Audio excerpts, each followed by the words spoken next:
Yeah, perfect. So yeah, thanks everyone for joining. Today I am pleased to have Ali here, Ali Fahimniya, uh, who did his PhD at MIT, and after that he has been working at Quicks, JQI, and NIST as a joint postdoc, maybe senior postdoc now, and he is very good with several topics at the junction of condensed matter and quantum information and today he will present to us this work on fault-tolerant hyperbolic Floquet quantum error correcting codes. So it's a pleasure to have Ali as a speaker. Like I wanted him for a long time. Yeah, and finally we are very happy to have him here. So maybe Ali, you could start the like your talk. I mean, the stage is yours. Yeah. Okay, yeah, sure. Thanks, Kishore, for both uh, inviting me to give this talk. It's an honor, and also for the kind introduction. So today I will be talking about this work that we put on archive a while ago and has recently been accepted to be published at Quantum on hyperbolic Floquet codes. And so I don't think this audience needs me to remind that quantum computation is going to be noisy, and therefore we need to find a way of protecting the information. Otherwise, we wouldn't be able to do the quantum computation, the processes that we uh, would like to do. And going back to the first sort of uh, codes, error correcting codes developed, for example, the 9-qubit code developed by Shor, or even if you look at Steen's code, for example, you could very soon people realize you can put a lot of these codes under the bigger umbrella of stabilizer codes. For example, for the 9-qubit code, you can have these um, stabilizers, these 8 stabilizers that I have listed here, and then the code space carved out of the physical space of the 9 qubits that you have is the part of the Hilbert space that is stabilized by all of these Pauli operators, or to be specific, these Pauli operators have a +1 eigenvalue for the um, code space out of the like entire physical space. And later on, a more sort of powerful version of these stabilizer codes came along with Kitayev's famous toric code, which started this big sort of field of topological surface codes.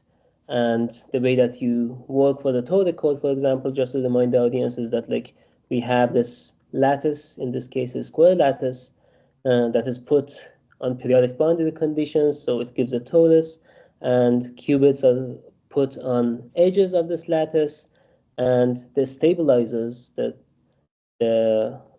operators, the Pauli operators that determine the code space with the positive +1 eigenvalue, are the product of x's for each vertex and product of z's for each placket. And if you do this and you do the counting, everything, you will realize, oh, at the end of the day, I will have 2 qubits left, and they are protected, and whatever this is distance, etc. But one interesting way of looking at this surface, the toric code, is okay, where is the topology? Why do we call these topological surface codes?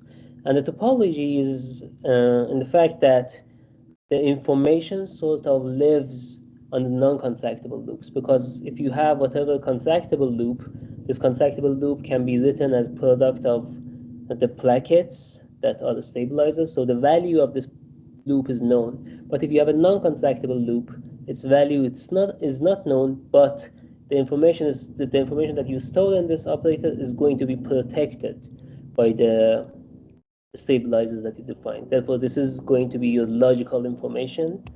And because as you have bigger and bigger surfaces, the length of the shortest non-contractible loop is also going to grow. Therefore, errors are going to get harder and harder if you have bigger lattice. And this is so a very natural way of finding bigger and bigger codes that is going to protect our information.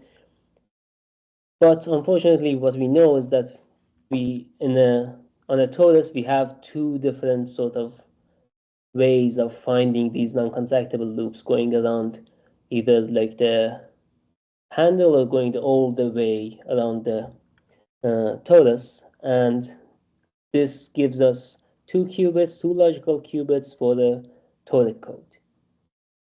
But it isn't very difficult to imagine or ask the question that why should we limit ourselves to the case of just a torus? We could choose any other surface, any like the manifold that we choose doesn't have to be on a torus. We can go and look at hyperbolic lattices. It is very similar to the square lattice that we have. We have like still plaquettes that have like that are incident at vertices, etc. And in a similar way to the toric code, we can go and define plaquette operators and vertex operators, and then in a very similar manner, information is going to be protected on these non-contactable loops. But the thing is that very naturally, these hyperbolic lattices live on negative curvature, and therefore, as you grow the surface to grow this distance of code and therefore make errors more and more difficult, the thing is that nature of these lattices gives you more and more handles, and therefore you're gonna get the number of logical qubits that is proportional to the number of physical qubits that you put on edges. So it is sort of like growing your lattice isn't costing you in terms of how many logical qubits you're getting. You're getting proportionally many logical qubits, and therefore the encoding rate, the ratio between the number of logical qubits per physical qubits is finite here instead of going to zero which is the case for the toric code. Another sort of background that I would like to cover is the threshold sort of theorem, which is at first the first time that you see threshold, it's if you think about it, it doesn't seem logical that it exists. But what happens is that as you build bigger and bigger codes out of the same sort of like construction, take a toric code and make your lattice bigger and bigger. It's just the same square lattice, make it bigger and bigger. Therefore, the distance of the code is gonna grow. And here's this one that I've chosen from this paper is like growing with the distances that are odd numbers. And if you look at the same error model, same physical error rate, what happens is that there's an error rate below which it is gonna be better to go to higher distances.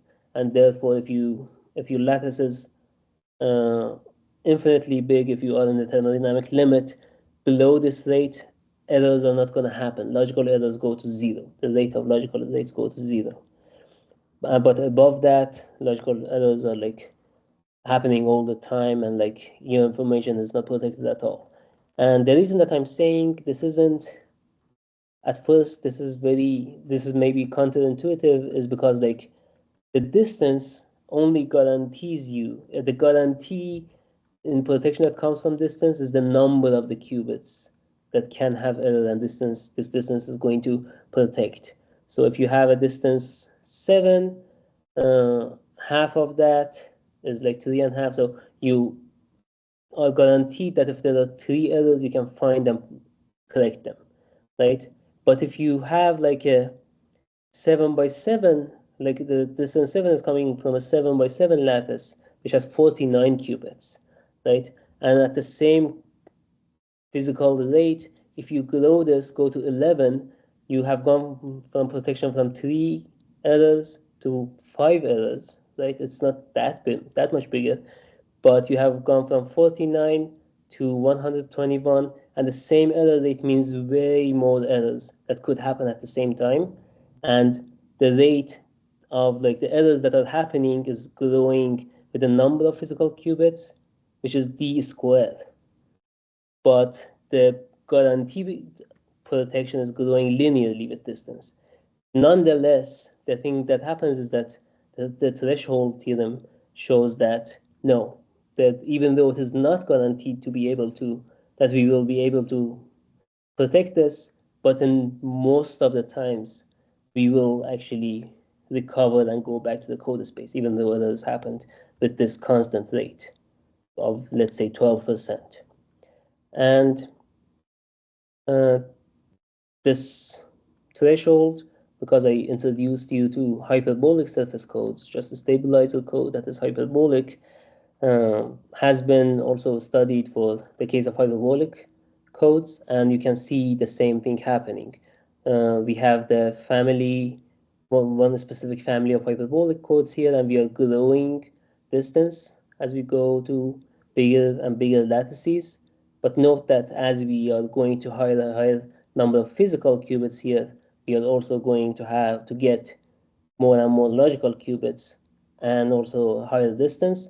And again, there's a physical error rate below which you are going to get lower and lower logical error rates as you grow your lattice. So in the thermodynamic limit, below this 2.5–3% rate, there are no logical errors happening anywhere for any of your logical qubits that you get, like also proportional to the number of n, and above which information is just scrambled and like there is no protection. And this threshold obviously depends on the code, on the family of the code that you're using, but also depends on the error model. The error model is like what tells you, oh, what is P, right? And there is, and for that, like depending on the error model, you could have like various kinds of errors, but you have to like sort of say these are proportional to each other and like sort of measure all of them with one rate and be able to like to have this plot. But it also depends on the decoder. What happens is that like in real life, this is also going to happen like when we have quantum computers and we are going to actually correct errors fault tolerantly, hopefully. It is that uh, as errors are happening, you measure these stabilizers and you feed all these stabilizer information, and some of them are negative. You feed this to a classical computer, and that classical computer tells you how to recover information, how to do this recovery process to go back to the physical code space, and that is the decoder algorithm that you have. And for different different decoder algorithms are going to be like have different efficiencies and that will give you different thresholds. So threshold that I talked about on this slide depends on the code family, depends on the error model, and depends on the decoder. So with this sort of background crash course on like what is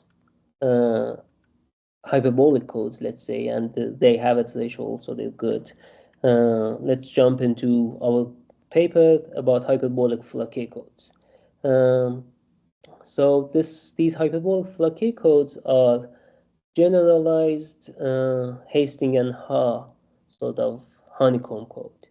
In this by now like famous dynamically generated logical qubits that basically start the new field of these dynamical codes.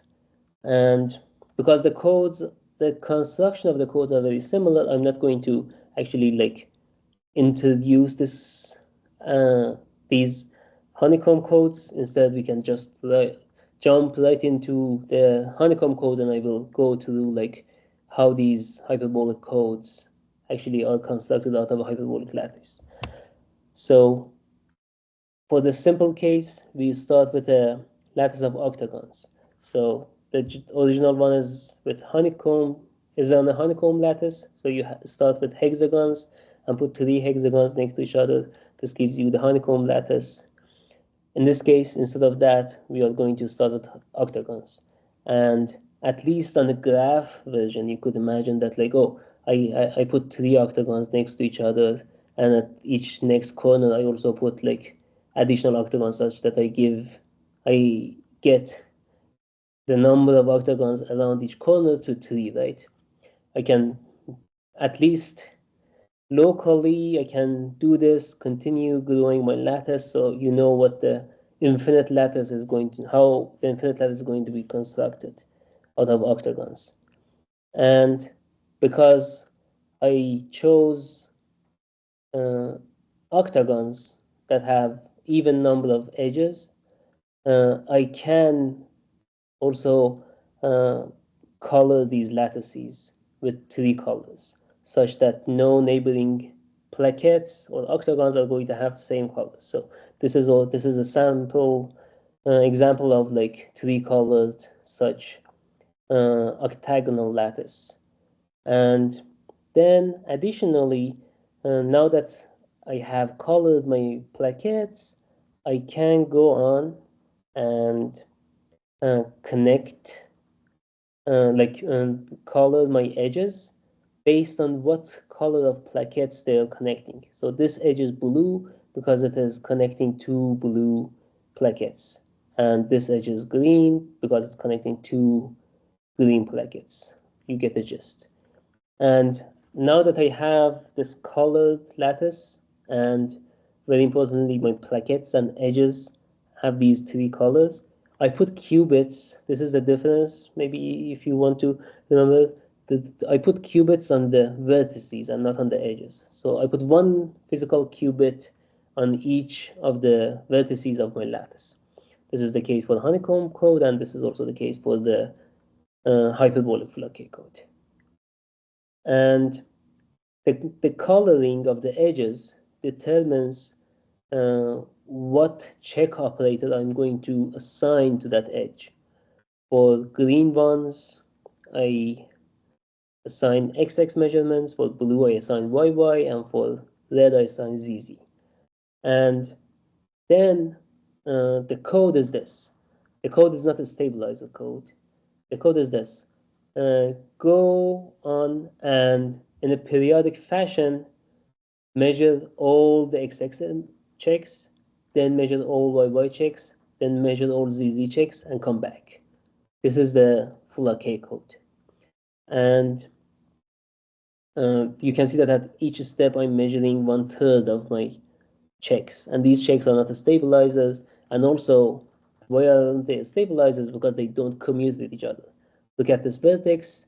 At this step, I measure XX here, right? But at the next immediate step, I'm going to measure YY on this one and YY on this one. And both of them are anti-commuting with the XX that I measured. So the value of the XX that I measured, it could be, let's say, +1.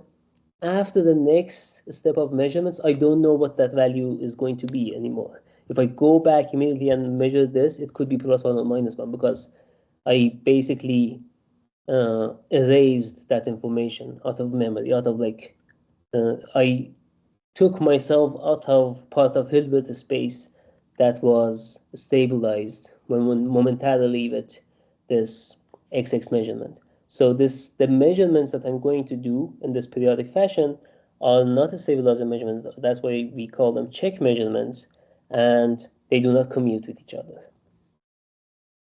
But one thing that you can see, you can check for yourselves, is that the plaquette operators defined as the product of checks around the plaquette are actually stored information. How? Like, so for this green one, first, it is product of blue and red, so YYs and ZZs. So for each vertex, I get an X. So product of X's around this green plaquette is called the green plaquette operator. This is the information that is in this operator is not going to be removed, or like once I am in the part of the Hilbert space that has a determined value of this plaquette operator, I'm not going to get out of that part of Hilbert space. Why? Because this measurement, for example, is a ZZ measurement, and it commutes with the product of x's because it has 2 xz anti-commutation, which gives me a commutation. In the same manner, the yy is here, and then I have x-axis, and then the third kind of edges that go out of this plaquette are going to be green edges and have x measurements, and therefore again commute with this plaquette operator. So all the measurements that I'm going to do later are going to protect this, are not going to touch this information. Additionally, using the checks, I can learn the value of this plaquette operators. It is just because I defined it as product of checks along the plaquette operator, I can just multiply them, right, and get the value of this plaquette operator. And therefore, the plaquette operators sort of are like, for this Floquet code, equivalent of the stabilizers for the stabilizer code. These are the syndromes that are determined by the checks and then later are protected. And in the case of some noise happening here and there, I'm going to use this information to recover my code space and go back to code space, and therefore delete errors. So again, similar to the original hyperbolic lattices, hyperbolic codes, the information is stored on non-contactable loops, and non-contactable, the loop operators that I define as product of checks along a non-contactable loop in a similar fashion is also going to be protected by the check operators, because if a check operator lies on it, it is going to be commute with it, and or even if it has a like one edge going out of it, it's also going to be protected. Like it's going to be, for example, here y and anti-commute, commute with it, and if it's going to be here, it's going to be xx, and you can see that x anti-commutes with it, x anti-commutes with it, and therefore it commutes with this one. It's a similar fashion, similar way as like one plaquette, but we will never learn the value of this plaquette, of this loop operator, because it's not product of plaquettes. By being non-contactable, you cannot learn the value of this, and therefore if you put your logical information there, these check operators are not going to measure it, right? Measuring logical information is not a good thing in the quantum code, quantum error correcting code, because like, what if I put like some superposition there and I don't want to measure it? If I measure it, it's gonna collapse into one side, and like that, then the superposition is going to be deleted. So this is like the way that I get my logical information. And because I started with a hyperbolic lattice rather than a Euclidean lattice, I get this finite encoding rate similar to hyperbolic codes. And for this specific code that I introduced to you with octagons, what I get is a finite encoding rate of that in the thermodynamic limit goes to 1/8, and actually goes to 1/8 from above, so don't worry about that. Even the smaller cases actually have like larger encoding rates. And also this 8 is just incidental, that is the same as the number of edges. It doesn't come from that, it comes from the some geometry of this octagonal lattice. And now that I have that, the way that I constructed these codes for you, I only gave you the construction locally, like put 3 octagons next to each other, color them, go continue growing, right? But you want to close it at some point. You want to like put it on a periodic, make it a periodic manifold by introducing these periodic boundary conditions. And I didn't tell you how to do that, and I'm not going to tell you how to do that. It's a very complicated thing. And not only that, it is like a complicated thing in general for hyperbolic lattices to find periodic boundary conditions. But additionally, one thing that we have here is that you won't be able to do the tree coloring necessarily after using the periodic boundary conditions, because like you are coloring locally, and then if you are closing it, you may come to contradiction along the non-contactable loop in your coloring. So you won't be able to color all the existing periodic boundary conditions, only some of them are colorable. And but like using some knowledge about the general hyperbolic lattices and hyperbolic geometry, we looked up sort of all the ways that we could have these periodic boundary conditions, and for each of the periodic boundary conditions that gives you the 3D coloring, later on you can go and see what is the distance of the code that you get from that lattice, that periodic lattice, and complete this table of code parameters for that specific code that you just constructed. The first two, the number of physical and logical qubits, is actually determined just by the number of physical qubits that you had, and like no matter how you close a 144 physical qubit lattice, it's going to give you 20 logical qubits, and you can see that the ratio is actually like is going to be about 1/8 as I'm making it bigger and bigger. But the distance, it is guaranteed that you will be able to find um, bigger codes with bigger distances, but not every code that is bigger has a bigger distance. You're gonna get like a lot of crappy codes, but what we showed here is that like you can at least continue this uh, look up until like from distance of 2 to distance of 10, and this last code that we have here is like a very big code, and no like uh, actual physical like system is going to get to this size anytime soon, but like if needed be, you could continue this construction to even larger distances. And this is actually like just looking at the numbers maybe here. These are sort of nice codes, some of them you could say. You can get like 52 logical qubits, for example, with 400 physical qubits, and that is not a bad thing. And it has a distance 8. So, moving on, I talked about threshold for a reason.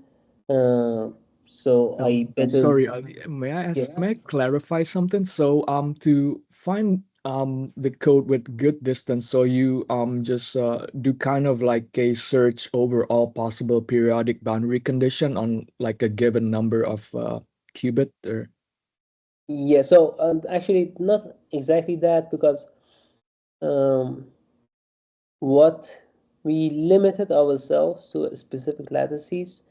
So because if you have if you have an arbitrary lattice, then determining the distance for it is not easy, because you have to yeah, like find all the ways that you can, all the non-contactable loops, and then see which one is the shortest. And yeah, that is a very difficult, like it is an exponentially hard problem with n, right?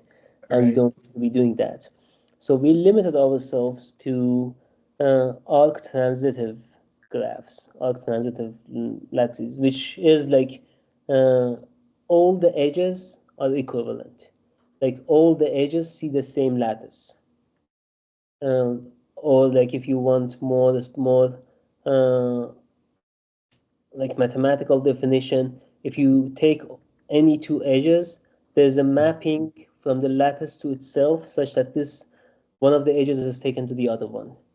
So it's saying that sort of all the edges would feel like they're living in on the same manifold. And it's not that some of the parts of the manifold have like a smaller loops, some of the parts of the manifold have larger loops. And this helps us like to find a distance, start from an edge, to find like short non-contractible loops. We can mhm, start from an edge and continue like all the ways that I can like move from that edge, and each time it is like growing by factor of 2, right? I can continue like all the passes until I get back to myself. And that is the shortest non-contactable loop from that edge. And because the distance actually is not going to be that big, even though this is exponential, but this is exponential in d, and therefore you're going to at most take 10 steps to get back, or like around that number, you can do it numerically. And because all the edges are similar, it doesn't matter which edge I start with. No matter what edge I started with, I'm going to get the same number. Therefore, this is the distance. So that comes from like this arc transitive property where you can map like between like two edges. So that's why you can just pick any edge Yeah. and like go, okay. I Yeah, see. yeah. Otherwise, you could see that like the problem instead of being like 2 to 10, like a thousand like calculated, Yeah. you have to multiply it by the number of edges. You have to do it repeat it for all the edges, right? So therefore, it's going to be like n times 2n, and it is like now, okay. All right. Yeah. All right. Thank you. Yeah, sure. So I want to get to like how we're going to how good these codes are in protecting information. I don't we won't have time to like uh, go into details of like decoding, but just give a big picture. I want to just sort of ensure you that a lot of properties about these datasets, which is a nice property actually, are going to be similar to honeycomb codes. And um, similar to honeycomb codes, if you have single qubit or measurement errors, the synonyms, the plaquette operators, are going to give you enough information to detect them and also possibly correct them. And by possibly, I mean if you don't have many of them, you always are going to have like a proposal for correction, but it may not always work, right? You may get to the code space, but the wrong part of the code space. And also we show that like because of the uh, structure that these syndromes give us, it suffices to do just minimum weight perfect matching decoding. And like even though this like uh, the structure of the error model, even if you only include single qubits, is going to be a complicated structure, and like some errors can give you more symptoms than other errors, but you can forget about all of that and say, I'm gonna forget that errors are complicated. I'm gonna assume only simple errors happened and correct as if that was the case, and that is going to work.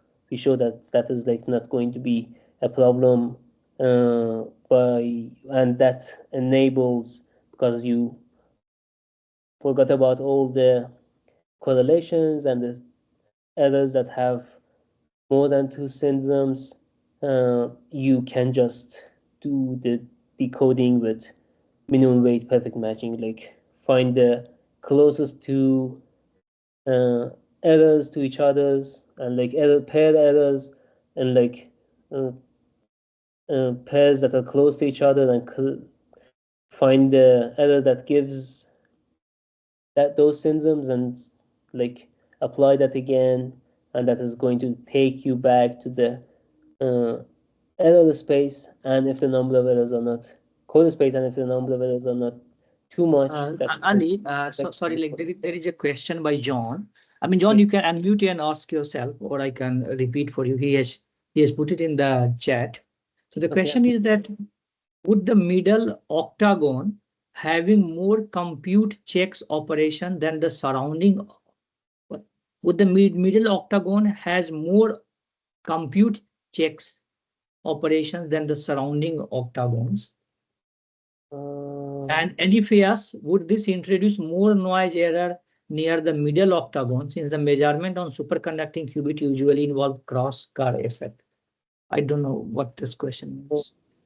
Yeah, I'm not sure what middle octagon he means. Like middle in the sense that the ones that are.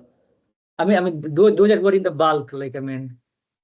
Yeah, because like at the end of the day, if you after you introduce these periodic boundary conditions, there is no really middle and edge because Yeah. all But the octagons are going to be equivalent, which actually like, and I will maybe mention this at the end, but this is also not a bad point to mention that like these periodic boundary conditions are not only complicated for like finding the codes, but also make like the biggest downside of like any hyperbolic code is having these crazy periodic boundary conditions because now like uh, if you if the layout of your qubits on your actual platform is like a 2D like layout, if superconducting qubits or whatever, and you can only do nearest neighbors operations, then it's going to be very costly for you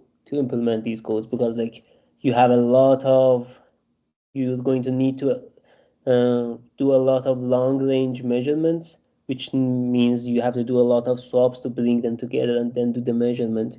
And like the things that are far away but need to be closer because they're closer in this hyperbolic manifold is like half of the edges. Half of your edges are going to be across the system, and that's a lot of cost. So this isn't going to be easy to implement on any platform. It is like needs a platform that is sort of all-to-all friendly, at least.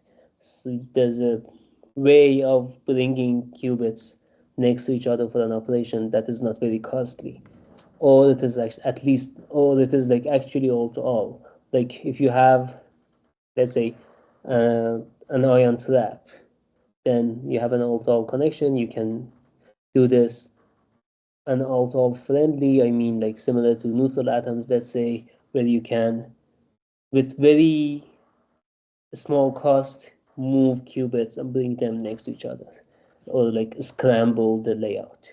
But if your layout is a superconducting qubit and like moving stuff needs swaps, which are gates, this isn't going to be easy to implement this code or any hyperbolic codes.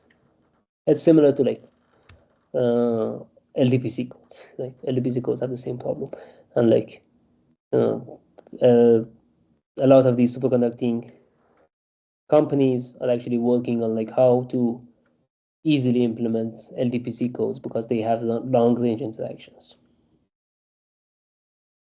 I hope that answers the question. yeah, I mean, if you have a question, you like further, anyone like just unmute yourself and ask. Yeah. Okay. Good. So, uh, so MWPM, minimum weight perfect matching, is possible. If you want more details, just look at the paper. We have a very long appendix in the paper that goes into details of why this is the case. And it is possible to decode with it, but it's not going to be the best decoder. The best decoder will be the one that knows about these like correlations and like errors that have multiple syndromes. But that's we didn't want to like show that oh threshold is high for these codes or whatever. We just want to say that oh we found the family of codes that have that threshold. Therefore, like we just choose one simple decoder that I can like run on my own computer and show that oh look, this is nice. That's why we did this. And with that, I'm gonna move on to like show you the actual results after that, reminding you that the threshold depends on the family of the codes. I defined you the hyperbolic Floquet codes and the 5 different codes that I found. The error model for the ones that I'm showing here, it is very simple depolarization channel like uh, XYZ Pauli errors with same probability on all qubits and faulty checks, measurements that could go wrong, could have the wrong information. And the decoder that I'm using is going to be just MWPM and even like correcting the faulty checks as they were Pauli's, and that is also possible for these codes. And this is the logical error rates that we get for these codes. Just I have two panels here. I'm gonna explain what they are. The first one, we define this logical operator as any logical. This logical error rate as any logical operator error rate, which means that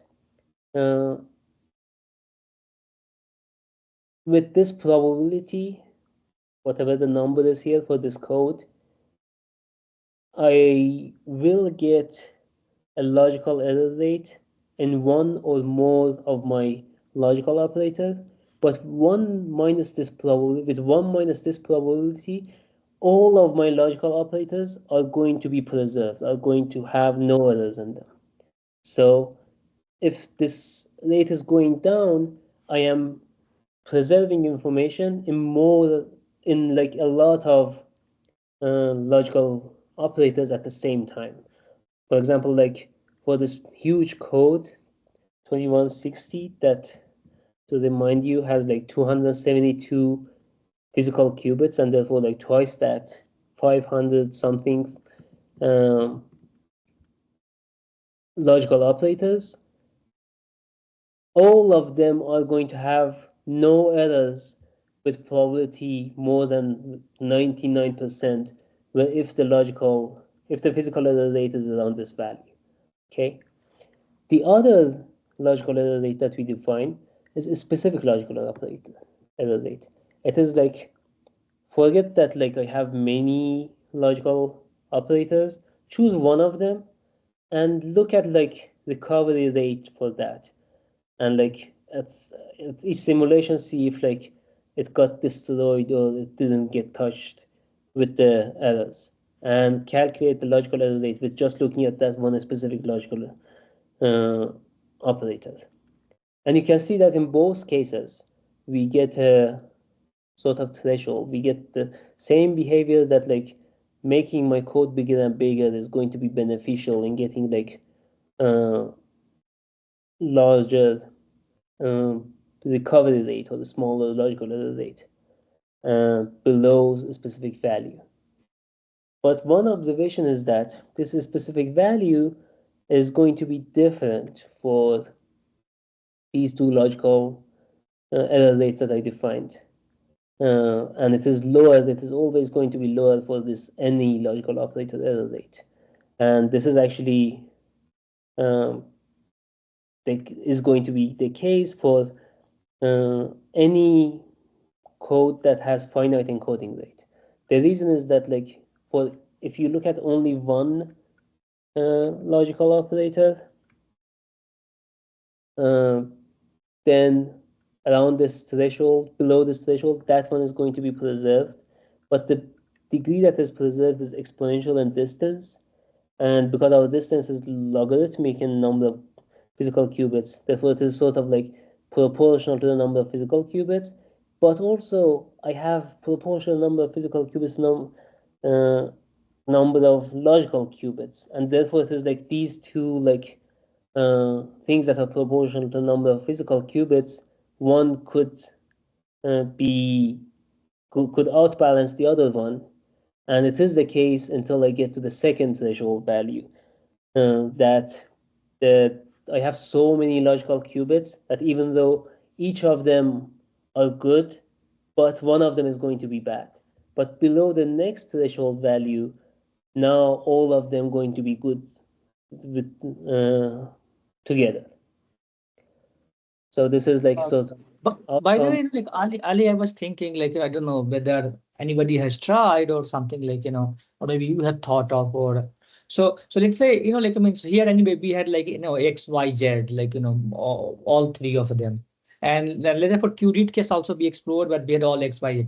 I'm wondering, like, let's say if somebody looks at CSS Floquet code, hyperbolic Floquet code, like just X and Z, maybe, like where its threshold will be, like, will it be, like, I mean, at a higher value, or I don't know, or anything can happen. Yeah, I don't know. Actually, I don't think I've seen anybody look at like even performance of those codes, right? Yeah. Yeah, like my question is compared with let's say like forget about all this hyperbolic or anything. Just CSS Flowcate. I think Whitney benchmarked, but he benchmarked like the code with X Y Z. But let's say if what about like there is CSS code versus regular code with X Y Z, both Flowcate. Which of them have like has a better performance? Yeah, I don't know what to expect actually. I don't know what to expect from those CSS Flocky codes. Yeah, yeah. What do you think? You think will I mean, okay, there are like less species on table, so maybe yeah, noise will be lesser. I don't know. Like I'm just X and Z, right? I mean, yeah, so I don't know. Yeah. yeah, yeah. Okay. So yeah, so maybe we'll have a better threshold. Yeah. I mean, I don't know. I mean, that's what I would like. Let's Okay. say if I have to bet, definitely bet. Then I will say CSS will be better. Yeah. Yeah. So the value of threshold, like you may notice that is very low, and if you have seen other like uh, codes or whatever, it is like being in 0.1% is like one of the lowest thresholds that you could expect. Yeah, it is low because we chose a very simple decoder or whatever, but 0.1% is not something that is very promising, and like bringing physical error rates to this value is not going to be easy. And it is actually the case almost all the time that like if you have the same construction of like Euclidean codes and make it hyperbolic, there's going to be like a few fold like reduction in the value of threshold, so that people would say that, oh, this is another downside of like hyperbolic codes. And which brings me to this basically my last slide, but I would say the most important slide. And this is like direct comparison between uh, hyperbolic Floquet codes and Euclidean or honeycomb Floquet codes. And we argue that, oh, forget about threshold. Well, that in real life, you don't care about thermodynamic limit. You care about, oh, I have this many physical qubits, I'm going to build this many logical qubits, and what I get, what protection I get. And you're not going to also care about only one of your logical operators, you're going to care about all of your logical operators at the same time. And all the like the main panel here that I showed you was protection for all logical operators at the same time, right? And if you want to compare this hyperbolic code to honeycomb codes, if you want your comparison to be apples to apples, you better give me honeycomb codes that are doing protection for many logical qubits at the same time, and not just two or one. Okay, with that, what we do is like, let's look at this middle panel. My 400 physical qubit hyperbolic code is doing like quantum error correction for 52 logical qubits at the same time.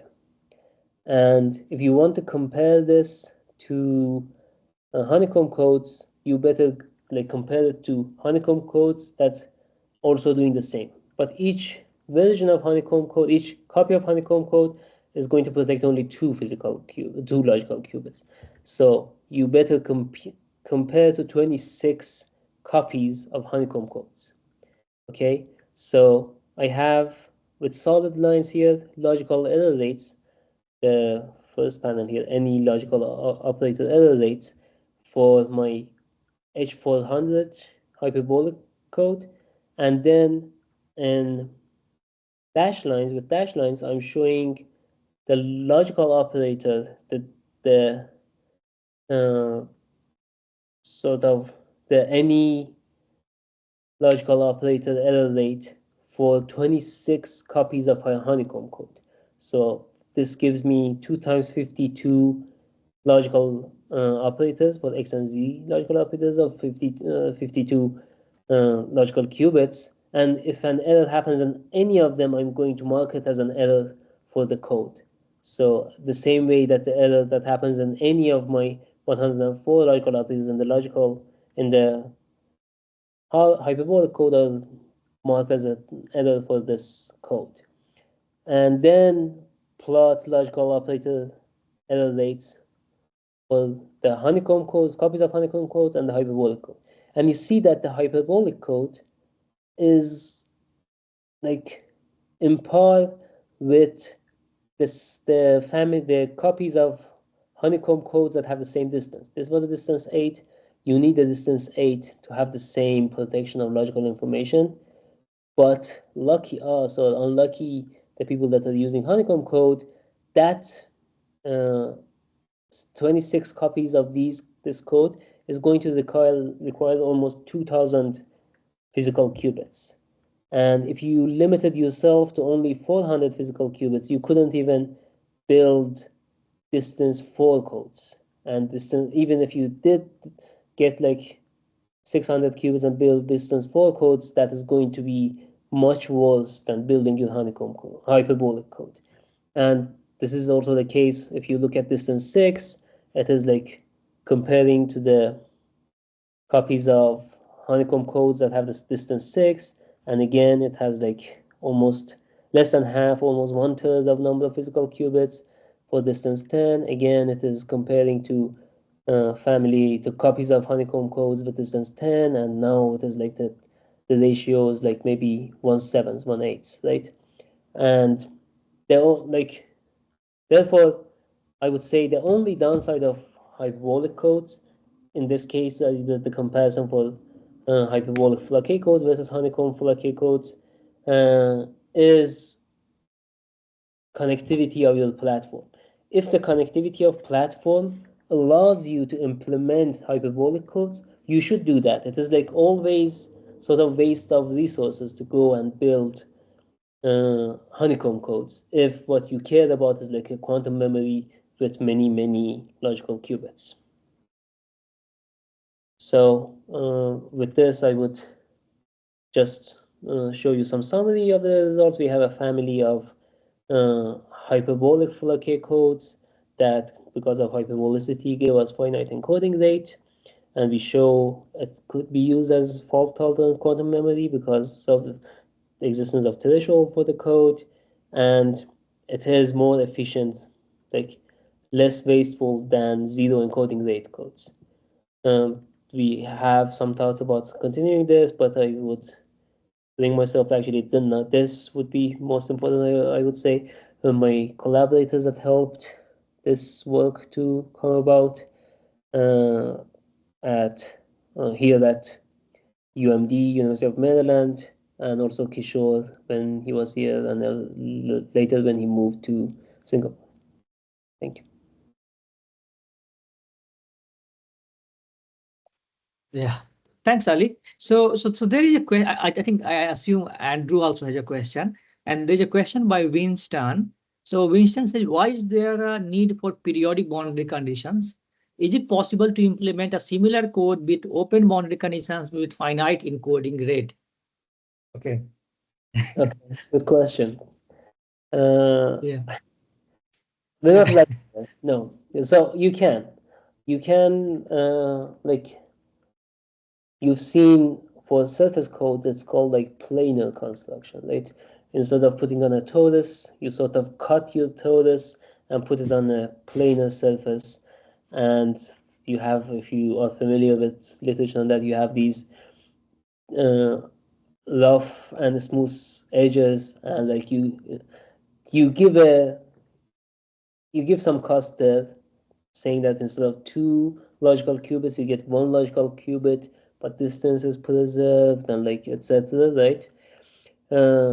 There's a way of cutting these hyperbolic lattices and with the same rough and smooth construction of edges and get finite encoding rate, but you pay a price, you pay a huge tax with distance, and it is like, because there's a no-go theorem that your distance is not going to be what you want anymore.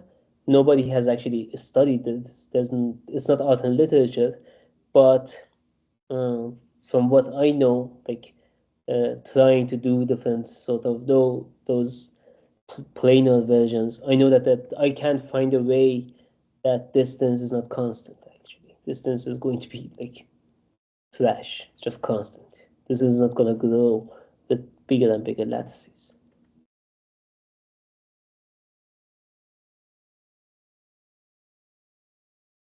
So yeah, we're not lucky there. Yeah, I hope that answers. Yeah, like Andrew, I think, do you have a question or?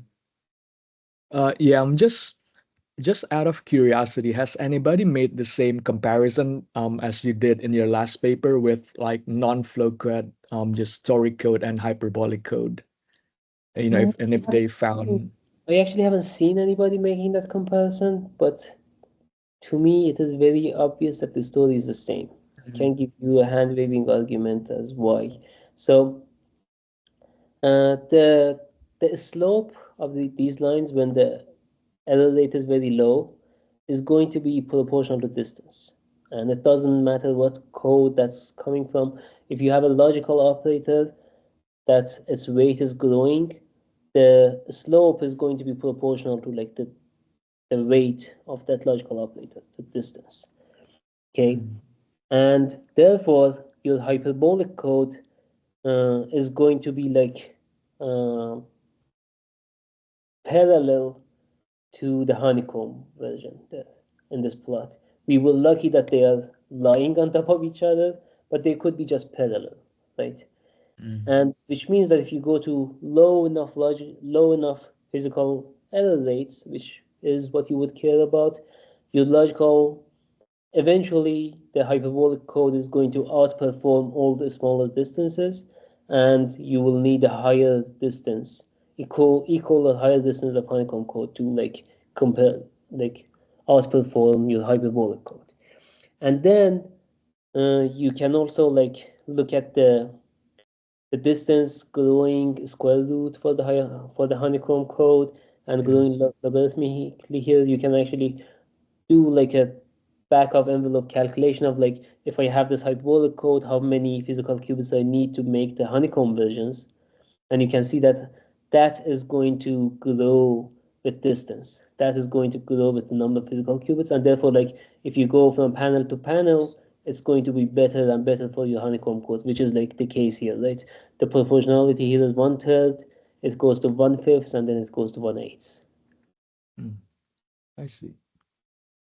Interesting.